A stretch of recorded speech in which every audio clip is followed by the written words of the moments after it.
L'appello ai veneziani a rivolgersi ai negozi del centro storico arriva dalla Confartigianato Venezia, che sottolinea la crisi che ormai da mesi investe l'artigianato all'ultima trincea, alle prese con numeri pesanti. Sulla base annua la perdita dell'artigianato artistico con vendita al minuto sta registrando un calo in media del 57%. Ciò vale a dire che si registrano casi anche del meno 70-80%. I settori più colpiti sono il vetro a lume, la bigiotteria, le maschere. Il vetro di Murano è fermo. Settori secolarmente storici che rendono Venezia unica al mondo e che oggi rischiano di sparire. A resistere meglio il settore del comparto casa, edilizia, impiantistica, che continua a mantenere livelli di perdita di fatturato mediamente sotto il 40%.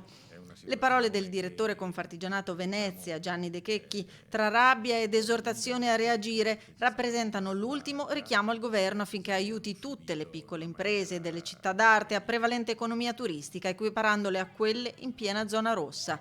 Comprare veneziano, l'appello per far lavorare i veneziani e dare ossigeno all'economia insulare, ripartire da noi in uno spot che chiede di privilegiare il negozio di vicinato e velatamente di abbandonare le grandi major dell'online.